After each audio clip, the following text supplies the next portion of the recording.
កូនសោទៅកាន់ភាពជោគជ័យផ្ទាល់ខ្លួនទី1មើលឃើញគឺប្រព្រឹត្ត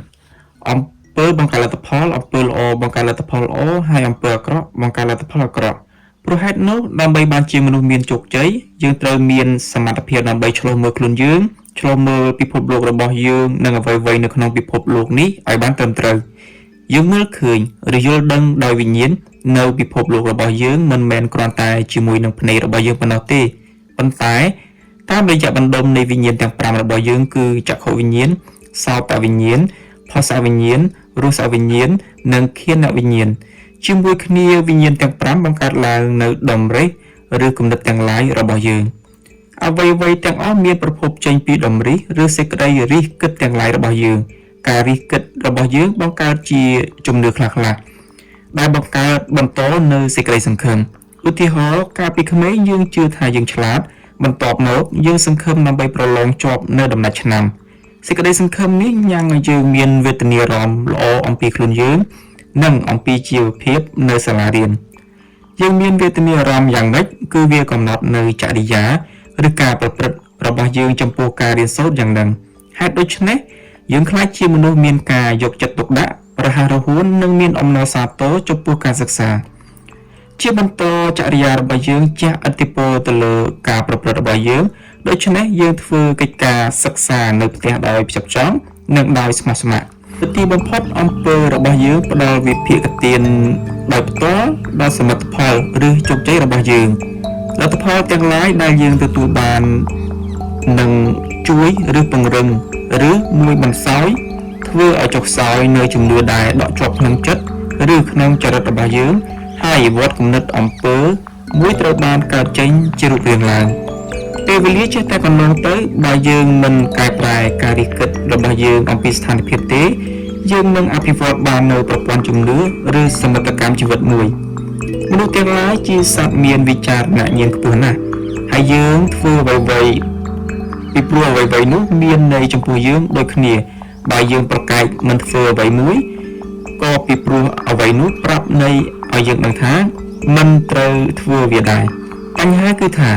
អ្វីដែលយើងមើលឃើញឬអ្វីដែលយើងជឿថាយើងមើលឃើញមិនប្រកាសថាត្រឹមត្រូវជានិច្ចទេរឿងរ៉ាវទាំងឡាយមិនប្រកាសជាអ្វីដូចដែលវាស្ដែងឲ្យឃើញជានិច្ចទេពីព្រោះការយល់ដឹងដោយវិញ្ញាណរបស់យើងត្រូវបានរងឥទ្ធិពលដោយរឿងរ៉ាវជាច្រើនដែលកំពុងប្រព្រឹត្តទៅស្របគ្នារួមមានបទពិសោធន៍ផ្ទាល់ខ្លួនរបស់យើងទស្សនវិស័យរបស់យើងនិងសមត្ថភាពមើលឃើញរបស់យើងបទពិសោធន៍ផ្ទាល់ខ្លួនមនុស្សភាគច្រើនគិតស្មានថាមនុស្សគ្រប់គ្នាដទៃទៀតមើលឃើញដូចគ្នាបេះបិទនៅអ្វីដែលពួកគេមើលឃើញសច្ចភាពគឺថាយើងម្នាក់ៗមើលឃើញអ្វីៗនឹងស្ថានភាពទាំងឡាយផ្សេងៗពីគ្នាយើងទាំងអស់គ្នាមានបទពិសោធន៍ផ្សេងៗគ្នាយកជាឧទាហរណ៍មនុស្សចំណាស់ភាគច្រើននឹងជឿថាពួកគាត់មើលឃើញត្រីកោណមួយនៅក្នុងរូបរំលេចដូចនេះប៉ុន្តែក្មេងសិស្សសាលាភាគច្រើនអាចមើលឃើញត្រឹមតែសន្តានដូច Pac-Man 3ប៉ុណ្ណោះនៅក្នុងករណីនេះក្មេងៗមានភាពប្រកបប្រជាច្រើនជាងពីព្រោះនៅក្នុងតថភាពវាគ្មានត្រីកោណទេក្នុងឋានៈជាមនុស្សពេញវ័យយើងបានបង្កើតត្រីកោណមួយឡើងចេញពីចំណេះដឹងនិងបទពិសោធន៍កន្លងទៅរបស់យើងការបានប្រើប្រាស់ដោយត្រឹមត្រូវចំណេះដឹងដែលយើងទទួលបានពីបទពិសោធន៍ទាំងឡាយរបស់យើងកន្លងទៅអាចជួយយើងឲ្យរស់រាននិងចម្រុងចម្រើនបានប៉ុន្តែថាជាញឹកញយណាស់ចិត្តរបស់យើងបានបង្កើតឡើងនៅរឿងរ៉ាវនិងស្ថានភាពទាំងឡាយដែលមិនមានអត្ថិភាពពិតប្រាកដហើយកាលណាយើងបង្កើតរឿងរ៉ាវនិងស្ថានភាពទាំងឡាយបែបនេះបានហើយយើងជឿលើរឿងរ៉ាវនិងស្ថានភាពទាំងនោះហើយយើងធ្វើប្រតិកម្មតបទៅនឹងស្ថានភាពនោះហាក់ដូចជាវាមានពិតប្រាកដនៅក្នុងរឿងនិទានពីខាងដើមរបស់យើងបើគ្មានអន្តរាគមន៍របស់ម្ចាស់ហាងដើម្បីជួយឲ្យយើងមើលឃើញស្ថានភាពកាន់តែច្បាស់ឡើងទេយើងប្រកាសជាឬមួយដែលចេញពីភោជនីយដ្ឋានឬមួយចូលប្រឡូកក្នុងទំនាស់ជាមួយនឹងបរិសុទ្ធជាឪពុកល្អម្នាក់ដែលទឹកបាត់បង់ប្រពន្ធរបស់គាត់ភាពបរាជ័យជាមនុស្សនិងវិបត្តិរបស់យើងកើតចេញមកពីភាពបរាជ័យរបស់យើងដើម្បីមើលឃើញស្ថានភាពទាំងឡាយតាមសច្ចភាពនិងតាមតារា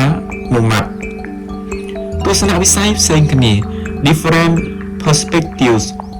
អ្នកថតរូបទាំងឡាយយល់ថារូបភាពមួយអាចត្រូវបានគេមើលឃើញអាក្រក់ឬល្អអាស្រ័យទៅលើទីតាំងថតរបស់កាមេរ៉ារូបភាពពីរដែលបានបង្ហាញខាងក្រោមគឺជារូបភាពដដែលគ្រាន់តែរូបភាពមួយ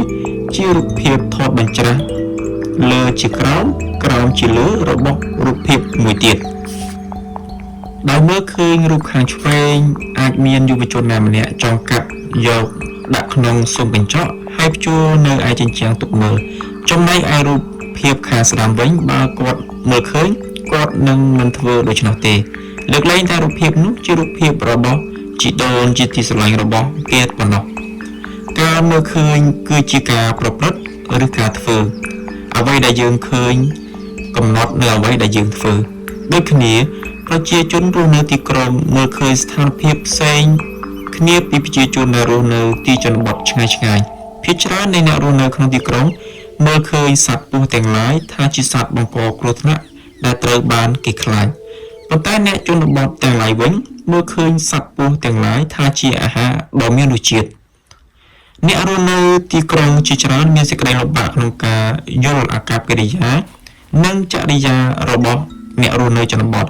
នៅក្នុងបែបបទដូចគ្នានេះអ្នករស់នៅជនបទត្រូវបានច្រឡំវិលវល់ដោយផ្នត់គំនិតរបស់អ្នករស់នៅទីក្រុងដែរយើងមើលឃើញនៅក្នុងពិភពលោកមួយជាមួយនឹងប្រវត្តិខុសៗគ្នាមនោគមវិជ្ជាខុសៗគ្នាវប្បធម៌និងជំនឿសាសនាផ្សេងៗគ្នាសូម្បីនៅក្នុងរង្វង់ទីក្រុងមួយភូមិឬផ្ទះមួយក៏ម្នាក់ក្នុងចំណោមយើងទាំងអស់គ្នាចិញ្ចឹមជីវិតរស់នៅដោយគ្មានមនុស្សដទៃបទពិសោធន៍របស់យើងបន្ថែមពណ៌ដល់ការយល់ឃើញដោយវិញ្ញាណរបស់យើងដូចជាចរន្តទឹកហូរនាំយកទៅនៅពណ៌និងជីវជាតិនៃដីដែលវាហូរកាត់រឿងនេះមិនអាចជៀសផុតហើយប្រហែលជាបែបបទដែលវាត្រូវកើតមានពីព្រោះថាបើយើងទាំងអស់គ្នារិះគិតដោយគ្នាពិភពលោកនេះនឹងคล้ายទៅជាមានជំងឺស្រពាប់ស្រពោននិងគួរឲ្យធុញថប់ជំនឿគឺមិនមែនជាការចាប់ផ្ដើមទេប៉ុន្តែជាទីបញ្ចប់នៃចំណេះដឹងទាំងអស់ Johann Wolfgang von Goethe ការយល់ដឹងដោយវិញ្ញាណរបស់យើងក៏ផ្លាស់ប្ដូរដែរជាមួយនឹងពេលវេលាហើយនឹងទីតាំងទាំងឡាយដែលយើងរស់នៅកុមារទាំងឡាយអនិច្ចជនទាំងឡាយមនុស្សពេញវ័យទាំងឡាយនិងពលរដ្ឋចាស់ទុំទាំងឡាយមានការមើលឃើញនិងការយល់អំពីពិភពលោកផ្សេងពីគ្នាក្រុមនីមួយៗជឿក្នុងតថភាពផ្ទាល់ខ្លួនតែមួយគត់របស់ពួកគេប្រសិនបើយើងធំដឹងក្តីឡើងនៅក្នុងវារហស្ថានដែលវត្ថុទាំងឡាយដូចជាអាហារនិងទឹកជាវត្ថុកម្រយើងនឹងអភិវឌ្ឍយុទ្ធវិធីមួយចំនួនរួមមានការប្រុងប្រយ័ត្ននិងការសន្សំសំចៃខ្ពស់ដើម្បីឆ្លើយតបឲ្យបានសមស្របទៅនឹងស្ថានភាពនៃជីវិតដ៏ពិសេសនោះម្យ៉ាងវិញទៀតប្រសិនបើយើងរស់នៅក្នុងតំបន់ត្រូពិកតំបន់ក្តៅដែលមានទឹកសាបត្រជាក់ហូរឥតឈប់និងសម្បូរហូរហៀរដោយទឹកជំនន់យើងនឹងអភិវឌ្ឍចម្លើយតបមួយផ្សេងដោយឡែកចំពោះការរស់នៅរួមមានបែបបទរស់នៅសេរីនិងងាយស្រួលសប្បាយច្រើនជាងសប្តាហ៍ថ្ងៃនិងមានកង្វល់តិចតួចអំពីថ្ងៃស្អែកគ្រោះថ្នាក់កើតមានកាលណាយើងជឿនិងចចេះថាការយល់ដឹងដោយវិញ្ញាណរបស់យើងត្រឹមត្រូវដាច់ខាតហើយមនុស្សដទៃទៀតត្រូវមើលឃើញរឿងនេះតាមបែបបទមើលឃើញរបស់យើងដើម្បីមើលឃើញស្ថានភាពរបស់យើងឲ្យកាន់តែមានប្រសិទ្ធភាពយើងត្រូវរក្សាខួរក្បាលគឺចិត្តយើងបើកចំហរួចសម្លឹងមើលស្ថានភាពឲ្យបានវែងឆ្ងាយអំពីជ្រុងជ្រោយផ្សេងជាច្រើនតាមតែអាចធ្វើបានកសិករមួយក្រុមបានរស់នៅក្នុងផ្នែកមួយនៃប្រទេសដែលដាំដំណាំស្រូវត្រូវបានដកស្ទូងតាមទម្លាប់ដោយគ្មានប្រព័ន្ធប្រឡាយបង្ហូរទឹកស្រោចស្រពនៅទីនោះកសិករទាំងឡាយបានប្រកបការងារតែឯកឯងនៅក្នុងវាលស្រែផ្ទាល់ខ្លួនរបស់ពួកគេហើយវាលែងតែពន្លឺព្រះអាទិត្យនិងទឹកភ្លៀងធ្លាក់ពីលើមេឃដែលពួកគេពឹងផ្អែកចេញគ្មាននរណាជួយនរណាដកស្ទូងសំណាបច្រូតកាត់ប្រមូលផលជាដើមរួមគ្នាទេច្រើនឆ្នាំកន្លងផុតទៅអាកាសធាតុបានប្រែប្រួលហើយទឹកភ្លៀងបានប្រែក្លាយជាពឹងពាក់លេសើបាន ឆ្នាំខ្លះមានទឹកភ្លៀងបង្អុរចុះយឺតយូរពេកហើយនៅក្នុងឆ្នាំខ្លះវិញពួកគេទទួលបរាជ័យដោយគ្មានស្រូវជ្រូតទាំងអស់គ្នាតាមសំណូមពរស្នើពីពួកកសិកររដ្ឋាភិបាលបានកសាងប្រឡាយបង្ហូរទឹកដើម្បីផ្ដល់ទឹកឲ្យគ្រប់គ្រាន់និងទៀងទាត់បញ្ចូលទៅក្នុងស្រែរបស់ពួកគាត់ក្នុងរង្វង់តែពី3ឆ្នាំការពិតបានបង្ហាញឲ្យឃើញច្បាស់ថាប្រព័ន្ធប្រឡាយបង្ហូរទឹកមិនបានធ្វើឲ្យចម្រើនផលិតផលស្រូវទេហើយកសិករទាំងឡាយកាន់តែចុះក្រីក្រទៅជាងពីពេលមុនទៅទៀតមានការពិនិត្យស្ទង់មើលបន្ទាន់មួយដល់ទីកន្លែងបានរកឃើញថាប្រឡាយបង្ហូរទឹកជាច្រើនបានឈប់ហូរពីព្រោះទ្វារទឹកជាច្រើនត្រូវបានបាក់ហើយប្រឡាយទាំងឡាយក៏ត្រូវបានកកស្ទះដោយសារស្មៅនិងសម្រាមកសិករទាំងឡាយបានទទួលបរាជ័យពីព្រោះលោកទស្សនៈរបស់ពួកគាត់មិនបានផ្លាស់ប្ដូរដើម្បីសម្របខ្លួនទៅនឹងស្ថានភាពថ្មីទេនៅក្នុងវាលស្រែដែលបានបញ្ចូលទឹកហើយកសិករទាំងឡាយមិនអាចធ្វើការក្នុងភាពឯកោដោយគ្មានការចូលរួមពីអ្នកជិតខាងនោះទេពួកគេត្រូវធ្វើការនិងប្រើប្រាស់ទឹករួមគ្នាជាក្រុមមួយពីព្រោះអ្វីៗដែលពួកគេធ្វើឬមិនបានធ្វើប៉ះពាល់ដល់តំបន់ទាំងមូលហើយប្រសិនបើប្រឡាយមួយកកស្ទះនៅក្នុងផ្នែកណាមួយនឹងប៉ះពាល់ដល់ការចែករំលែកទឹកទៅឲ្យផ្នែកទាំងឡាយឯទៀតសមត្ថភាពរបស់យើងដើម្បីយល់ដឹងដោយវិញ្ញាណហើយសម្របខ្លួនទៅនឹងស្ថានភាពដោយត្រឹមត្រូវគឺជាការចាប់ផ្ដើមនៃភាពជោគជ័យភាពផ្សេងគ្នាដ៏ចម្បងរបស់សមិទ្ធករបានផលខ្ពស់និងបានផលទាបគឺមិនមែនមកពីបញ្ញាឬសមត្ថភាពខាងកម្លាំងកាយច្រើនពេកទេប៉ុន្តែមកពីសមត្ថភាពនៃការមើលឃើញស្ថានភាពដោយទៀងទាត់ត្រឹមត្រូវកូនសោរទី1មើលឃើញគឺប្រព្រឹត្តគឺជាកូនសោរទៅកាន់ភាពជោគជ័យសំខាន់បំផុតពីព្រោះកូនសោរសេះសល់ទាំង9កើតចេញមកពីនឹងពាក់ព័ន្ធយ៉ាងជិតដិតជាមួយនឹងកូនសោរទី1នេះនៅក្នុងចម្ពោះទាំងឡាយតទៅយើងនឹងរុករកឲ្យឃើញនៅអធិពលនៃការយល់ដឹងដោយវិញ្ញាណទៅលើភាពជោគជ័យរបស់យើងដោយល្អិតល្អន់ជាងនេះសេចក្តីសង្ខេបនៃចម្ពោះទី2មើលឃើញគឺប្រព្រឹត្ត1ខ្ញុំជាសត្វមានវិចារណញ្ញាណ2អ្វីដែលខ្ញុំធ្វើត្រូវបានកំណត់យ៉ាងទូលំទូលាយថាតើខ្ញុំមើលឃើញនិងយល់ដឹងអំពីពិភពលោកជុំវិញខ្លួនខ្ញុំយ៉ាងដូចម្តេច3ខ្ញុំមើលឃើញនិងយល់ដឹងនៅពិភពលោកតាមរយៈវិញ្ញាណទាំង5របស់ខ្ញុំគឺចក្ខុវិញ្ញាណសោតវិញ្ញាណកាយវិញ្ញាណឃានវិញ្ញាណនិងរសវិញ្ញាណ4តម្រិះឬគំនិតរបស់ខ្ញុំបង្កើតនៅជំនួសដែលយើងបង្កើតបន្តនៅសេចក្តីសង្ឃឹមរបស់ខ្ញុំញ៉ាំងឲ្យវេទនាអារម្មណ៍កើតមានជារូបរាងហើយថាតើខ្ញុំមានវេទនាអារម្មណ៍អំពីស្ថានភាពយ៉ាងដូចម្តេចនិងជាឥទ្ធិពលនៅលើអាកប្បកិរិយារបស់ខ្ញុំដែលកំណត់បន្តនៅចរិយាឬសកម្មភាពរបស់ខ្ញុំ5ភាពបរាជ័យពិចារណារបស់ខ្ញុំត្រូវបានបង្កឡើងដោយការយល់ដឹងអំពីពិភពលោកមិនត្រឹមត្រូវឬមិនគ្រប់គ្រាន់6ដើម្បីបានជាមនុស្សមានជោគជ័យខ្ញុំត្រូវធ្វើឲ្យប្រកាសថាអ្វីដែលខ្ញុំមើលឃើញនិងថាតើខ្ញុំរីកគិតយ៉ាងដូចម្តេចអំពីស្ថានភាពរបស់ខ្ញុំដោយត្រឹមត្រូវរមែងឆ្លុះបញ្ចាំងនៅតថភាពជំពូក3កាត់ម៉ូតដើម្បីទទួលភាពជោគជ័យយើងគឺជាមេបនកម្មការបង្កើតដ៏ប្រណិតរបស់អតិទេពបង្កើតឡើងគួរឲ្យស្ញប់ស្ញែងនិងប្រកបដោយទេជានុភាពគួរសម្បើមចម្រៀងពិសិដ្ឋដកស្រង់ពីគម្ពីរប៊ីបថ្ងៃមួយអ្នកគ្រូបង្រៀនម្នាក់បានសុំឲ្យសិស្សរបស់គាត់រៀបរាប់អំពីសមិទ្ធផលរបស់មនុស្សធំបំផុតនៅក្នុងប្រវត្តិសាស្ត្រថ្នាក់រៀនបានធ្លាក់ក្នុងសភាពជ្រួលជ្រើមហើយដៃតូចៗជាច្រើនត្រូវបានលើកជ្រុងឡើងលើពីព្រោះសិស្សក្មេងៗប្រជែងគ្នាចង់ឆ្លើយសំណួរមុនគេសិស្សខ្លះបាននិយាយថាគឺវាមានពីរ៉ាមីតនៅក្នុងប្រទេសអេស៊ីបសិស្សដទៃទៀតបានគិតថាប្រហែលជាមហាកំពែងនៃប្រទេសចិននៅមានសិស្សដទៃទៀតបានយល់ថាគឺប្រាសាទអង្គរវត្តនៅប្រទេសកម្ពុជាមានក្មេងប្រុសម្នាក់ឆ្លាតជាងគេបំផុតនៅក្នុងថ្នាក់រៀនបានក្រោកឈរឡើងនិងបានប្រកាសយ៉ាងសង្ហាថានៅក្នុងមតិ របស់វាគឺបានធ្វើដំណើរទៅកាន់ពិភពព្រះច័ន្ទគឺជាសមិទ្ធផលរបស់មនុស្សធំបំផុតលើសអ្វីៗទាំងអស់រាំងខ្ទប់ដោយចម្លើយនេះដៃទាំងអស់បានដាក់ចុះលើកលែងតែដៃកូនស្រីតូចច្រឡឹងម្នាក់ប្រកបដោយឆន្ទៈមុមុតនៅលើផ្ទៃមុខរបស់នាងដោយមិនចង់ឲ្យប៉ះទង្គិចអារម្មណ៍របស់នាងអ្នកគ្រូក៏សួរថាចាស់នីណាចូលនិយាយប្រាប់យើងមកថាតើអ្វីដែលនាងគិតថាជាសមិទ្ធផលរបស់មនុស្សធំជាងគេបំផុតម៉ាក់ខ្ញុំបាននិយាយប្រាប់ខ្ញុំថាខ្លួនខ្ញុំជាសមិទ្ធផលធំបំផុតរបស់គាត់អ្នកគ្រូនីណាបាននិយាយពាក្យនេះដោយគ្មានស្នាក់ស្ទើរហើយថ្នាក់រៀនទាំងមូលក៏ផ្ទុះសំណើចគិលឡើងកាលដែលភាពស្ងប់ស្ងាត់បានកើតមានឡើងវិញអ្នកគ្រូបានបញ្យល់នីណាថានីណាឯងប្រកាសជាត្រឹមត្រូវដាច់ខាតពីព្រោះបើគ្មានកុមារីតូចៗដល់ប្រំប្រៃនិងបើគ្មានកុមារាតូចៗដល់ឡឡាទាំងនេះនោះទេក៏មិនមានវិមានពីរ៉ាមីតនិងយានអវកាសហើយនោះក៏នឹងមិនមានវិស្វករទាំងឡាយអ្នកវិទ្យាសាស្ត្រទាំងឡាយនិងអវកាសយានិកទាំងឡាយដើម្បីកសាងនិងបើកបរយានអវកាសទៅកាន់ពិភពព្រះច័ន្ទបានដែរ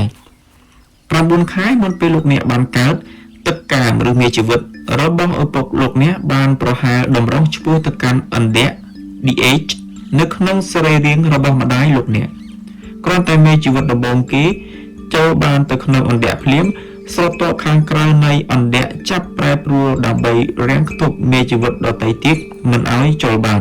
ក្នុងចំណោមមេជីវិតប្រហែល400លានមានមេជីវិតតែមួយគត់បានសម្រេចជោគជ័យភ្ជាប់ខ្លួនជាមួយនឹងឥណ្ឌារបស់ម្ដាយលោកអ្នកដើម្បីប្រែក្លាយមកជារូបលោកអ្នកចូលគិតប្រមាលមើលរឿងនោះចុះសូម្បីមុនពេលលោកអ្នកបានកើតមកលោកអ្នកជាអ្នកឈ្នះផ្ដាច់គេលើអ្នកឈ្នះឯទៀតគឺអ្នកជាជើងឯកមានដំណើររឿងវែងឆ្ងាយតាមដែលយើងអាចនិយាយប្រាប់បានថាភពផែនដីរបស់យើងមានអាយុកាលប្រមាណជា4500លានឆ្នាំកន្លងហើយនិងមានទម្រង់ជីវិតចាស់ទុំជាងគេបំផុតដែលគេបានស្គាល់គឺបាក់តេរីឬវេត្រាណូបានកើតមានប្រហែល3500លានឆ្នាំកន្លងទៅហើយចេញពីការចាប់ផ្ដើមដ៏សាមញ្ញជីវិតនៅលើភពផែនដីបានប្រែប្រួលคล้ายទៅជាកាន់តែស្មុគស្មាញច្រើនជាងពីមុននៅក្នុងអំឡុងពេលនោះមានសត្វជាច្រើនរួមមានទាំងសត្វឌីណូស័រនិងសត្វម៉ាម៉ូតធំផងក៏បានកើតមានឡើងដែរដោយជាយថាហេតុពពួកសត្វទាំងនោះបានក្លាយជាសត្វផ្លាត់ពូជជាសំខាន់នោះគឺពីព្រោះពពួកសត្វទាំងនោះបានដល់នៅសេចក្តីវិនាសព្រោះតែមិនចេះសម្របសម្រួលខ្លួនទៅនឹងការប្រែប្រួលឬការផ្លាស់ប្ដូរសត្វទាំងឡាយដែលមានជោគជ័យនិងដែលចេះសម្របសម្រួលខ្លួនជាងបានបន្តចម្រើនដុះដាលនិងបន្តប្រែប្រួលរហូតដល់បុព្វបុរសមនុស្សបានកើតមាននៅក្នុងទ្វីបអាហ្វ្រិកប្រមាណជា10,000ឆ្នាំកន្លងទៅលោកអ្នកហើយនិងខ្ញុំគឺជាសត្វថ្មីបំផុតនិងឈានមុខបំផុតនៅលើភពផែនដីនេះហើយយើងមានសក្តានុពលនិងអំណាចធំទូលាយឆ្ងាយជាងសត្វមានជីវិតណាមួយដែលបានកើតមានឡើងមុនយើងទៅទៀតមនុស្សគឺជាប្រវត្តិជោគជ័យរបស់ភពផែនដីនេះគ្រូបង្រៀនជាច្រើនអ្នកបានប្រឈមមុខនៅថ្នាក់រៀនរបស់ពួកគាត់មើលឃើញជាលើកដំបូងតែពួកកូនក្មេងរត់ប្រដេញគ្នាលេងប៉ុណ្ណោះដែលបំណងចម្បងរបស់ក្មេងទាំងនោះគឺធ្វើឲ្យលោកគ្រូអ្នកគ្រូទាំងឡាយមិនមានសេចក្តីសុខកូនក្មេងខ្លះសាកល្បងបានស្មានថាតើអ្នកណាខ្លះក្នុងចំណោមពួកវានឹងជាសិស្ស3អ្នកពូកែជាងគេក្នុងថ្នាក់និងថាតើអ្នកណាខ្លះនឹងជាសិស្សខ្សោយមានគ្រូបង្រៀនតិចណាស់ដែលមើលឃើញកូនក្មេងដូចជាអ្វីដែលពួកគេកំពុងមានអត្ថភាពប្រកបតើពួកវាជាពួកយក្សប្រកបដោយអំណាចគួរខ្លាចក្តីលែងដែលលោកគ្រូអ្នកគ្រូទាំងឡាយត្រូវតែបង្ក្រាបពួកវាទាំងនោះឲ្យបាក់ស្បាតអោនក្បាលសំពះនិងភ័យតក់ស្លុតឬប្រសិនបើនៅក្នុងពេលចាប់ផ្ដើមបង្រៀនមេរៀននីមួយៗលោកគ្រូអ្នកគ្រូទាំងឡាយអាចមើលឃើញពួកក្មេងៗជាអ្នកដឹកនាំទាំងឡាយជាគ្រូបង្រៀនទាំងឡាយជាវិជ្ជបណ្ឌិតទាំងឡាយជាអ្នកវិទ្យាសាស្ត្រទាំងឡាយជាសាស្ត្រាចារ្យទាំងឡាយនាពេលអនាគតតើលោកគ្រូអ្នកគ្រូទាំងឡាយនឹងបង្រៀនពួកវាយ៉ាងដូចម្តេចនិងថាតើសិស្សទាំងឡាយនឹងមានប្រតិកម្មតបលោកគ្រូអ្នកគ្រូវិញយ៉ាងដូចម្តេចមើលឃើញគឺប្រព្រឹត្តថាតើបើឪពុកម្ដាយទាំងឡាយនិងលោកគ្រូអ្នកគ្រូទាំងឡាយមើលឃើញកូន ឬសិស្សទាំងឡាយរបស់ពួកគាត់យ៉ាងដូចម្តេចកំណត់ឬសម្រេចថាតើពួកលោកទាំងនោះត្រូវប្រកាន់យកចរិយាដូចម្តេចនិងត្រូវចិញ្ចឹមបីបាច់កូនហើយនឹងបង្រៀនពួកសិស្សទាំងនោះយ៉ាងដូចម្តេចសច្ចភាពដែលជាមិនផុតនោះគឺ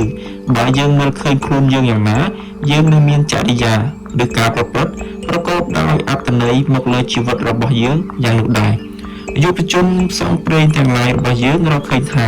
កូនសោបើកទ្វារទៅកាន់ជាន់ទី2គឺមានស្លាកឈ្មោះថាកើតមកដើម្បីទទួលភាពជោគជ័យលោកអ្នកត្រូវបានកើតមកដើម្បីទទួលភាពជោគជ័យគឺមិនមែនដើម្បីទទួលភាពបរាជ័យទេសូមអរគុណជួបគ្នានៅក្នុងវីដេអូបន្ទាប់